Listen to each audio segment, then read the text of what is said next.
Bueno, vamos a empezar con uno de los temas más complicados del programa y también del cuatrimestre, que tiene que ver con una decisión de traer a este pensador que se llama Immanuel Kant, del siglo XVIII, a nuestro programa, y la discusión de por qué traerlo, ¿no es cierto? Lo que nos interesa de Kant es el posicionamiento que tiene filosófico sobre la necesidad de establecer un discurso universal sobre la apreciación artística. Es por eso que lo traemos, aunque sea un pensador que tiene como un lenguaje antiguo, hosco, difícil para nosotros, digamos un poco duro, muy técnico. Van a tener una cantidad de materiales y bibliografía, también un pequeño audiovisual cortito de un filósofo contemporáneo argentino que las y los va a ayudar a entender mejor y contextualizar el pensamiento de este filósofo tan importante que es Immanuel Kant. Por supuesto que nosotros vamos a empezar a darlo, lo vamos a explicar todo y después lo vamos a criticar, ¿no? Vamos a quedarnos solo con algunas cosas de él y vamos a incorporarle toda una corriente de pensamiento nuevo que pone en tela de juicio sus ideas. El principal libro de Kant se llama La Crítica del Juicio y fue escrito a finales del siglo XVIII, cuando la discusión era sobre de qué manera aprende el ser humano. Si solamente a través de los 5 sentidos, con ese conocimiento estético que decíamos en la clase pasada, o solamente a través de los contenidos de la razón, es decir, un tipo de conocimiento como por ejemplo el de las ciencias formales, la matemática y la lógica, ustedes las conocen, que se adquiere sin experiencia sensorial. Esa es la posición del racionalismo, que considera que el conocimiento científico es solamente eso, ese tipo de conocimiento mental y formal, vacío de contenidos y de sensibilidad. Por otro lado está el empirismo, que piensa todo lo contrario, que el verdadero conocimiento es todo aquel que se adquiere en la experiencia, ¿no?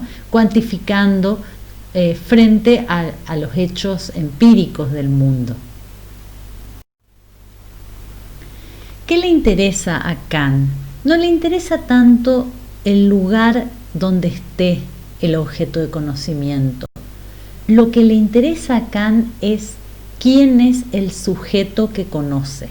Es decir, gira completamente la visión del objeto al sujeto y empieza a mirar qué hay adentro del sujeto que es capaz de convertir el conocimiento sensible, ustedes saben lo que quiere decir sensible, estético, es que es capaz de convertir ese conocimiento en un conocimiento que tenga las características fijas y universales para que pueda convertirse en un conocimiento científico, con todas las características que tiene una episteme en el sentido griego del término.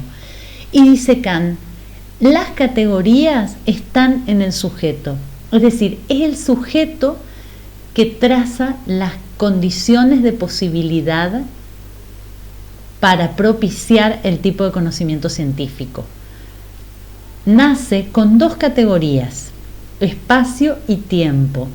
Todo lo que conocemos y que podemos conocer a través de los sentidos y la mente se da en un espacio determinado y en un tiempo determinado. Entonces, este es el verdadero giro que da Kant.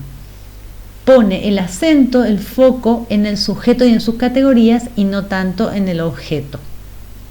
Dice, el problema de la esencia del conocimiento consiste en determinar si en efecto el sujeto es solo receptivo o todo lo contrario, es activo. ¿Qué quiere decir activo en este caso? Configura el horizonte de objetualidad. Construye el objeto, el sujeto construye al objeto.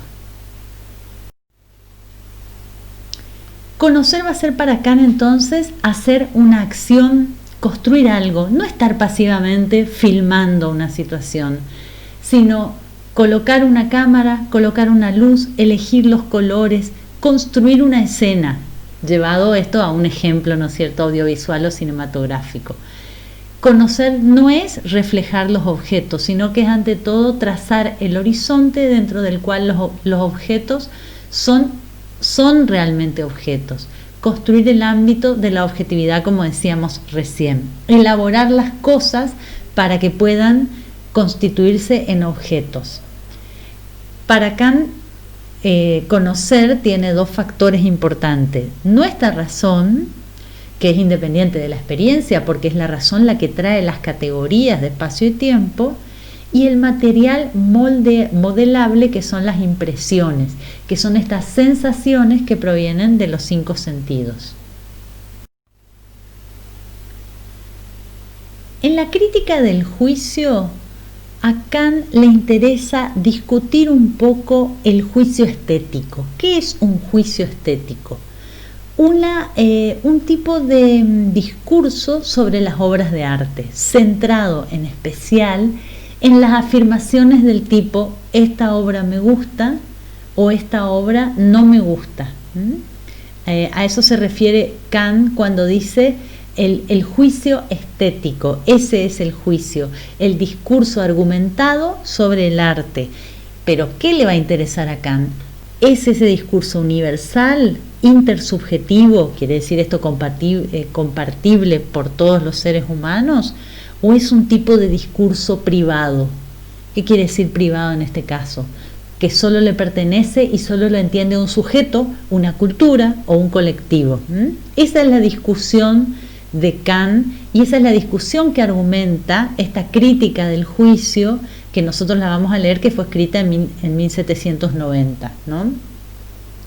Kant no busca un concepto limitado a la obra de arte, sino un concepto abarcador de toda la experiencia estética, que para él no solo abarca lo que hoy diríamos arte. Por ejemplo, la jardinería y el paisajismo de los parques, ¿no es cierto?, no el paisajismo urbano de las ciudades, era para Kant una forma de arte también.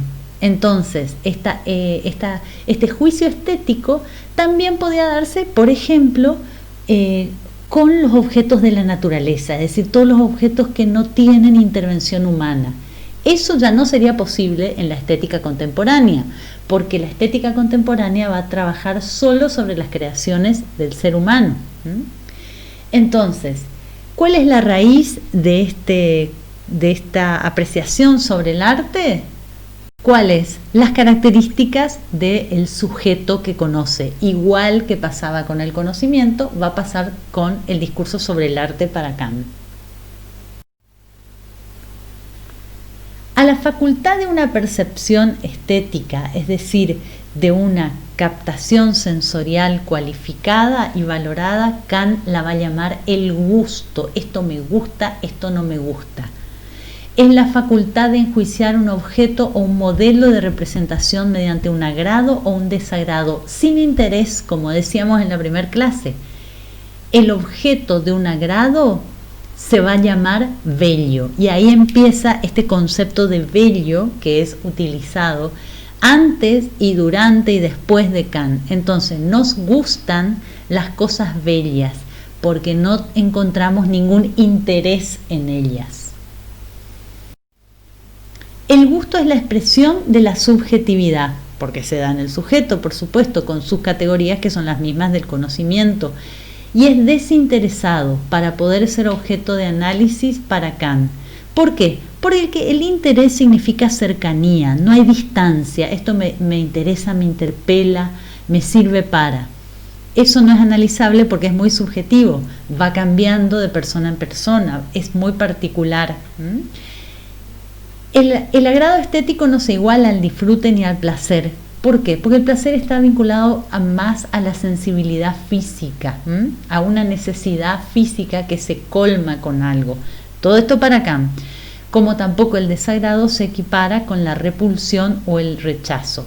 Una expresión de agrado es esta obra me gusta. Un juicio de gusto con pretensión universal, va a decir Kant, es esta obra no solo me gusta, sino que es bella. El juicio de gusto no postula la unanimidad de todos. Esto solo puede hacerlo el juicio lógico, es decir, que todas y todos coincidamos. No lo postula. Tiene un cierto carácter vinculante. Bello es lo que agrada universalmente sin concepto. Lo que se reconoce sin concepto como un objeto de agrado necesario. Y acá viene un poco este problema entre el juicio universal del arte, ¿no? ¿Por qué? Porque este juicio universal le interesa a Kant porque los sujetos humanos tienen categorías universales con las que nacen. Y así también va a ser el juicio estético, va a poseer determinadas categorías universales. Entonces, que nuestro agrado subjetivo pueda elevarse a un juicio universal para Kant, lo grande por antonomasia, por encima de toda corresponde una coherencia, por ejemplo, el sublime matemático. ¿Por qué les digo esto? Porque la segunda parte de la crítica del juicio, sobre y su pretensión la verdad y la aprobación de la matemática subjetiva. ¿Qué es el sublime dinámico? La naturaleza. Tiene en común con lo bello que agrada sin interés, provoca temor, amenaza la estabilidad y la integridad. Produce una violencia destructiva. ¿A qué le recuerda a ustedes esto? ¿Hay alguna teoría en historia del arte que hayan dado que tiene que ver con esto, con la amenaza destructiva que tiene la naturaleza sobre las personas? ¿Quién es este sujeto que es el sentido común para Kant? Este sujeto es nada más y nada menos que un varón blanco, educado y de clase media. Esa es la gran crítica que le podemos hacer a Kant. ¿Por qué? Porque si todas y todos tenemos las mismas categorías, espacio y tiempo, proferimos las mismas afirmaciones sobre el arte, dice Kant, hay un sensus communis, un sentido común. Hay una naturalización, vamos a decir nosotros, de las afirmaciones sobre determinadas obras de arte. Pero ¿quién está detrás de ese sentido común? Un varón europeo, ilustrado, educado, el mismo Kant, ¿no es cierto?, de clase media, heterosexual, heteronormado, blanco, colonizador, con una sola racionalidad, la europea, y por supuesto cristiano. ¿Quién va a hacer esta gran crítica al pensamiento kantiano? Un francés que tiene exactamente las mismas características que Kant, pero es francés y se llama Jacques Derrida. Pero con esas características que tiene, pudo pensar otras cosas, es decir, se corrió de sus lugares de pensamiento privilegiado y criticó muchos siglos después y con otras herramientas de las ciencias sociales el pensamiento kantiano, diciendo que el sujeto kantiano es falo-logocéntrico. Muy bien, hay mucha información para que lean, para que estudien, la bibliografía está dividida, los invitamos a leer, a hacer consultas y a mirar el video que tienen de Feynman. No se asusten, es un tema difícil, hay que buscarle la vuelta, pero van a aprender una cantidad de estética cuando lo sepan y lo conozcan bien y se van a dar cuenta que después les va a gustar porque es lo que pasa todos los años. Nos vemos la próxima.